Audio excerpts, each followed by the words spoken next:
Sí, bueno, esto... mi interés era un poco hablar un poquito más del... Muy poquito. Señalar las diferencias que existen digamos, en el colegial ideal de los años de la calle de Écija y el colegial ideal cuando yo vengo aquí, o el colegial prototipo. ¿Y lo puedes hacer de una manera así como en titulares, digamos? Sí, yo creo que sí. Lo digo para que nos den tiempo a hacer más preguntas. Sí, bueno, vamos a ver, sí. Y luego, por otra parte, hablar un poquito del... Y luego, Irene dice que hablar de desmitificar un poquito... Vamos, yo entiendo la desmitificación de los asedios policiales y tal, ¿no? Creo que cuando lo he contado otra mucha gente, pero desde ese lado, que es lo que suele contar Rita. Sí. Vale. Entonces, al grano. El cambio que se produce entre el colegio de Écija y el colegio actual es un cambio que sobre todo afecta al perfil de los colegiales. Digamos que diría yo, sin atreverme a ser un cronista de la época, que en el San Juan había avidez por la cultura sin etiquetas políticas, y que la cultura, la lectura, etcétera, el conocimiento, eran los valores más valorados, valga la expresión. Mientras que en el nuevo colegio ya se sustituye la cultura por la militancia. Incluso se da el hecho de que muchos estudiantes que inicialmente participaban y colaboraban con movimientos estudiantiles abandonan esos movimientos para integrarse en movimientos políticos. Vuelvo al colegio de Écija. El colegio de Écija está en un barrio burgués, Argüelles, en la zona de Rosales, y entonces pues se produce una cierta integración con el barrio. Algunos colegiales ya acabando la carrera se echan novias formales allí, y entonces se producen escenas a veces, como yo recuerdo una, en que se produce la contradicción de ir un colegial integrado en el barrio y otro que está haciendo la revolución, y que mientras uno saluda a las chicas del barrio preguntándoles por sus, en fin, teniendo ¿cómo le digo?, las cortesías habituales de la época, el compañero está afeando al hermanito pequeño de la chica, que va con la hucha del Domund. No sé si sabéis lo que es el Domund, sí, acusándole de ser como todo misionero, un instrumento del colonialismo, con lo cual el barrio no entendía, a veces no nos entendía por completo. Lo de la sí. Este colegio, pues naturalmente estaba en el ojo del huracán. Y aquí pues se han contado los varios asedios, incluso desalojos brutales de la policía. Pero yo eso lo metería dentro del capítulo de la actividad lúdica, porque muchas veces la policía era invitada a entrar era provocada e invitada a entrar en el colegio, con lo cual pues no debíamos llamarnos en el colegio a engaños. Por otra parte, supimos por aquella época que los desalojos, yo recuerdo uno en los últimos meses de estancia en el colegio, en el mes de junio, un desalojo brutal de la policía, pero que había sido precedido por otro de la Plaza de Santa Ana y otro de la Feria del Libro. Es decir, que para la policía parecían que eran los centros de mayor peligro del régimen. En suma, eran golpes nos daba la sensación de que se trataba de golpes de ciego, que no tenían ningún objetivo nada más que el amedrentamiento, pero aquello, pues el ver la impotencia de un régimen que se tambaleaba, pues no dejaba de tener su... ¿Y por qué? ¿Por qué suponía un peligro del colegio? ¿Qué actividades concretas se hacían? El colegio, en teoría, en realidad no tenía ninguna actividad prohibida. Cada actividad que se hacía en este colegio necesitaba recibir 3 aprobados, uno del rectorado, otro de la policía y otro del Ministerio de Información y Turismo, que era el que llevaba la censura. Es decir, aquí nada se hizo de manera ilegal. ¿Pero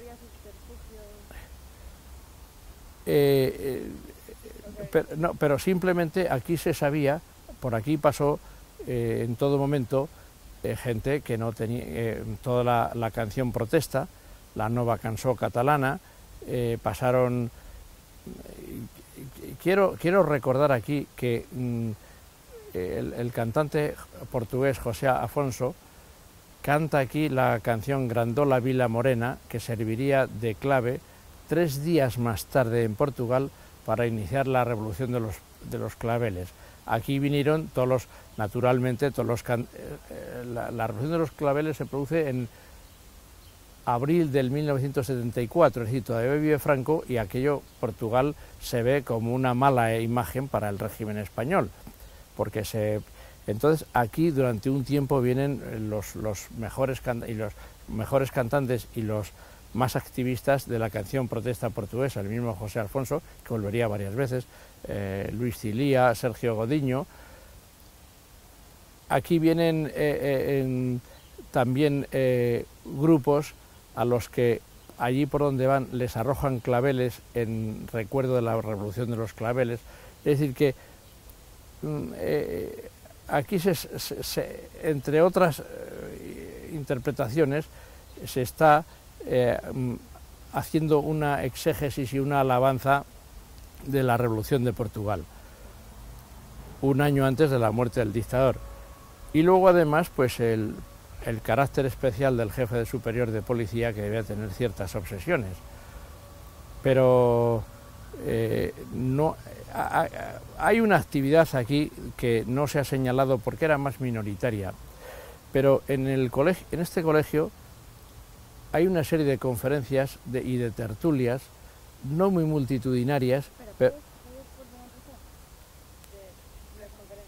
sí. Hay una actividad en el colegio muy intensa que sirve como foro de discusión y de exposición de puntos de vista de la situación del país, en donde se unen gente que había estado cómoda con el franquismo, en sus instituciones, y gente que tenía poco acceso a los foros de discusión, como podían ser Tuñón de Lara, que estaba medio exilado, Ramón Tamames, que era del Partido Comunista.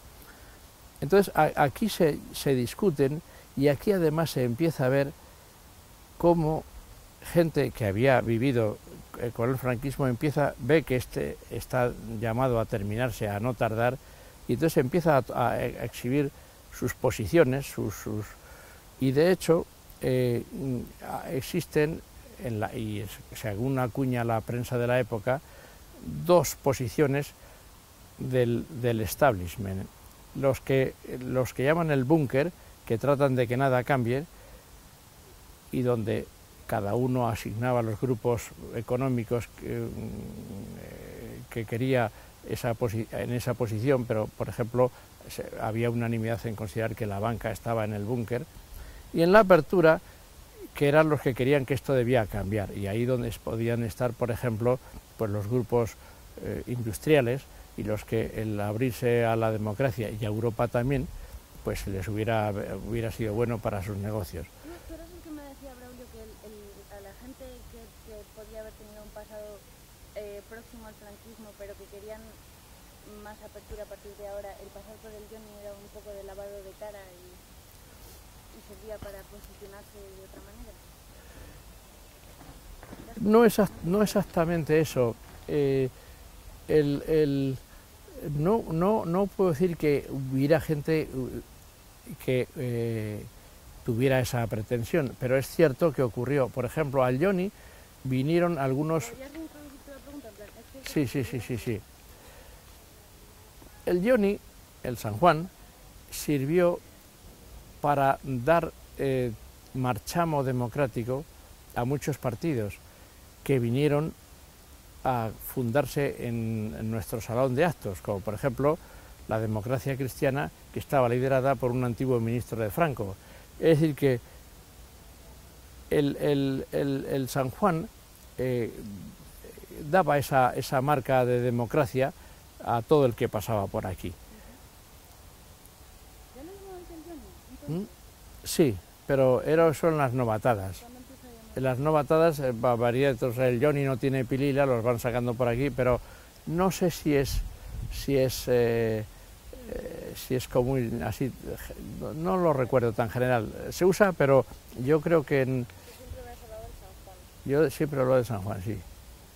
Pero a lo mejor se hablaba de... Cuéntame las novatadas, que las contabais el otro día y me encantó.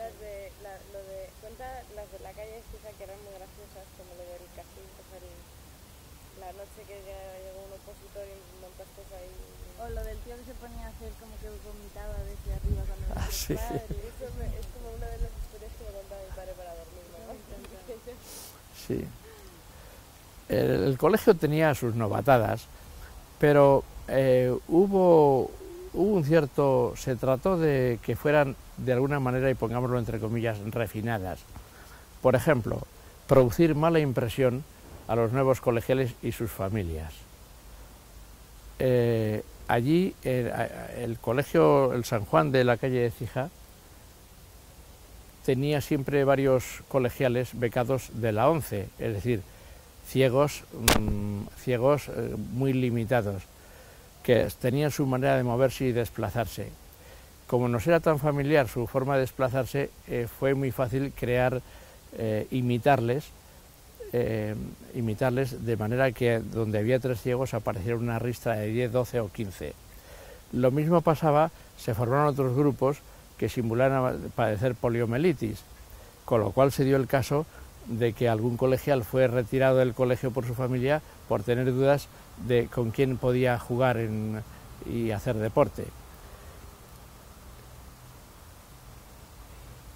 Otras formas de producir mala impresión la conseguía un colegial, Iñaki Gurtubay, que era un excelente pianista, pero que imitaba de una forma irreproducible, a la par que perfecta, las arcadas.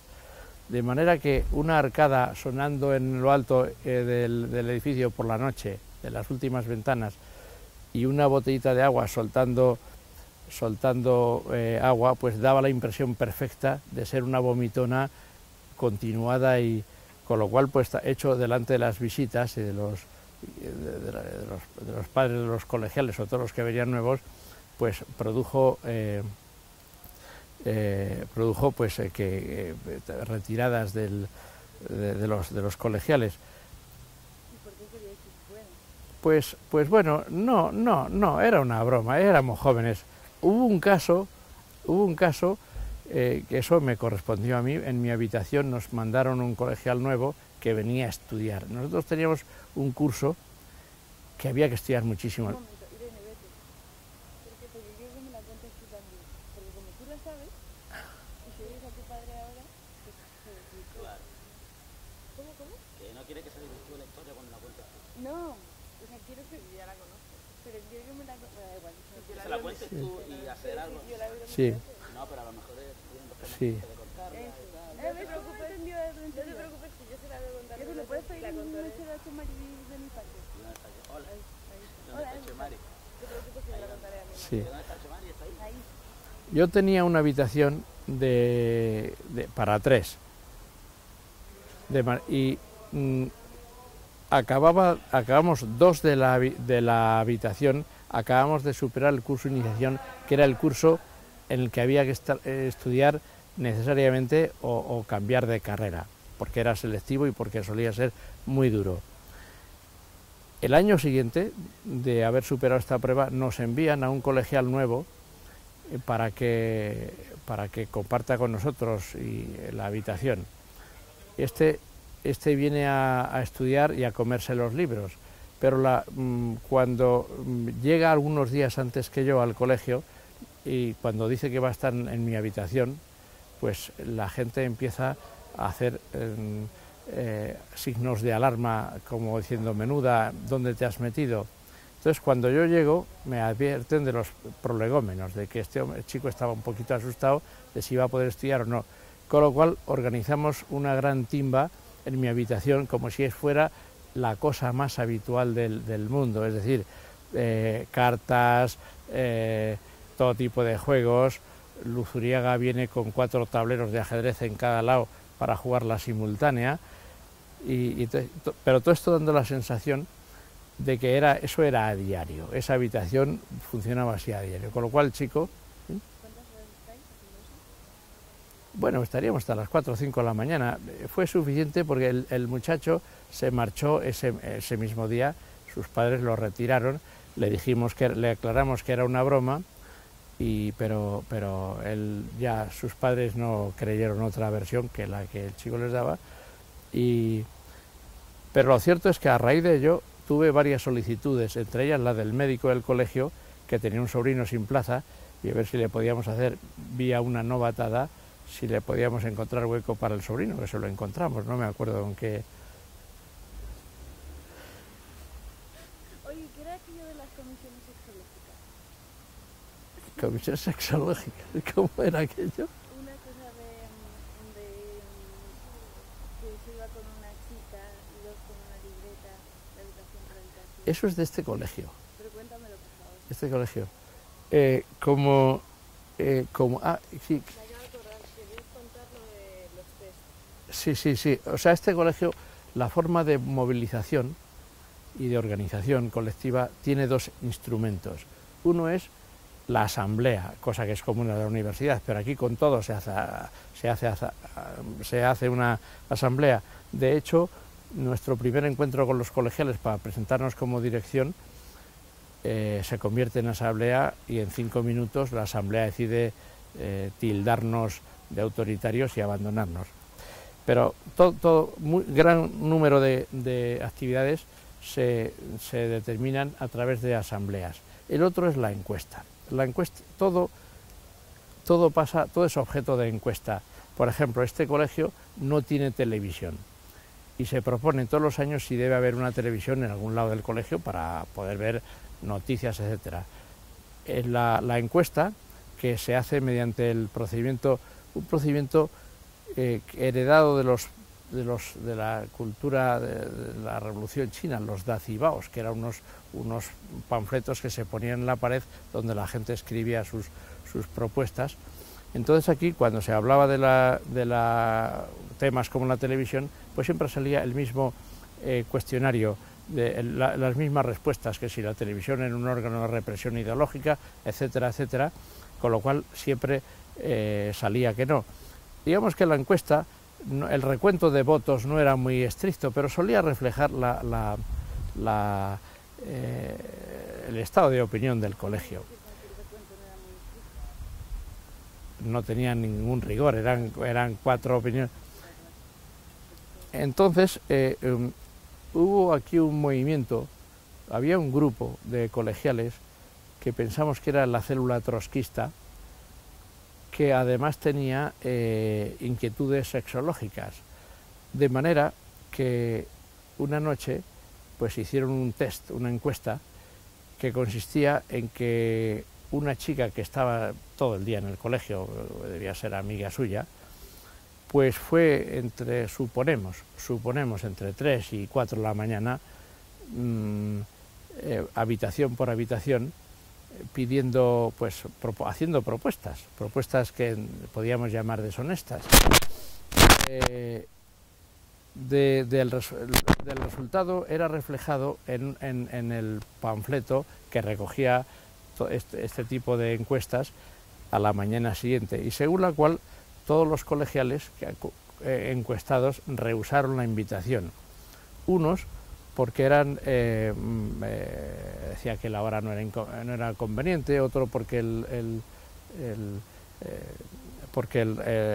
tenía un examen al día siguiente, etc. Con lo cual, una vez expuesta en el panfleto correspondiente, en el cartel correspondiente la casuística, pues se lanzaban conclusiones que siempre eran las mismas, que la represión estaba más en los hombres que las mujeres, que las fuerzas de los curas, los militares, las monjas, eran las fuerzas represoras ideológicas, etcétera, etcétera. Era una retahíla. Pero yo siempre di por buena aquella encuesta, y no producto de la fantasía, porque algunos colegiales se sentían aludidos y hicieron sus alegatos en el propio cartel.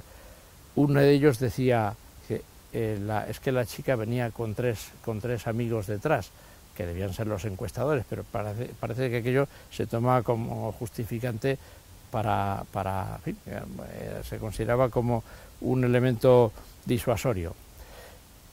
Lo interesante de aquella encuesta no fue tanto aquí en el colegio, donde era una más de las 1000 que se hacían, sino cuando yo esto lo cuento en mi mundo de empresarial, una empresa con miles de trabajadores, con toda clase de niveles sociales y profesionales, ingenieros, técnicos, y entonces cuento esta encuesta y empieza a producir pues alarma, en unos pánico, en otros incredulidad, en algunos envidia, todo hay que decirlo, y sobre todo revelaba la enorme diferencia que había en pensamiento, en actitudes, en el ambiente que había en el San Juan y el ambiente que había fuera de él.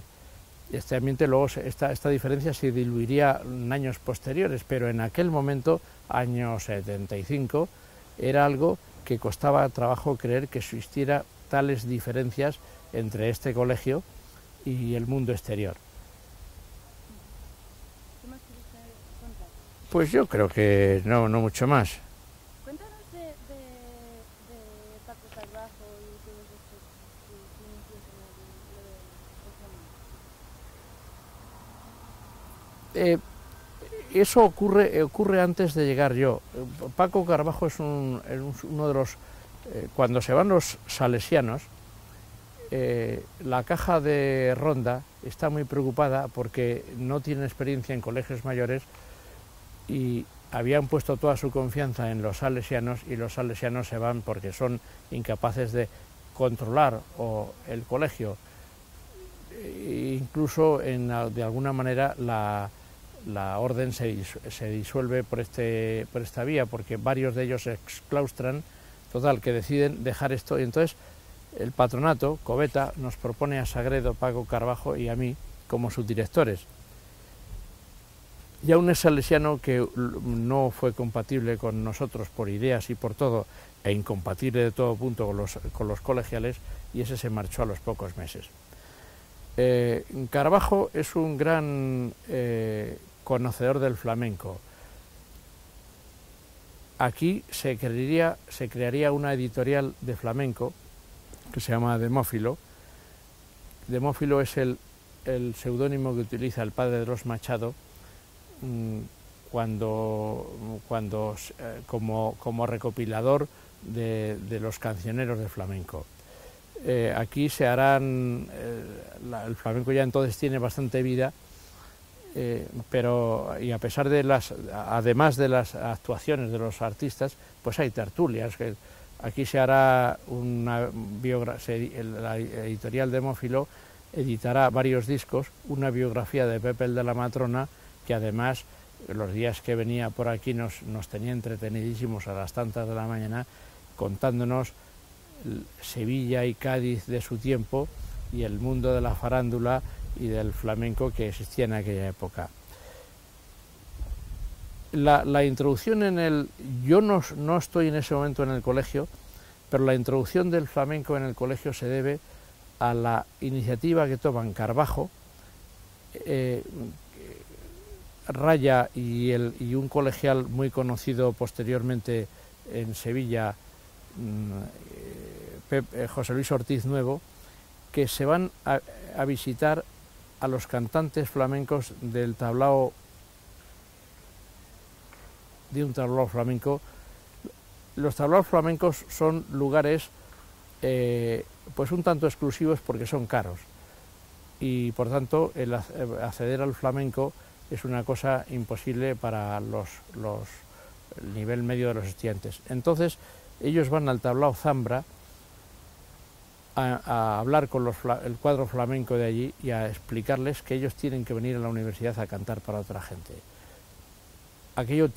Esto es en el año 68, que tiene mérito con la que estaba cayendo ese año, en reparar que también el flamenco tenía que democratizarse. Vinieron aquí, lo hicieron encantados y a partir de entonces no solo ha sido una cosa continua la intervención de los flamencos aquí, sino que incluso para ellos era considerado como pues un timbre no voy a decir de gloria, pero sí de distinción venir a cantar a la universidad.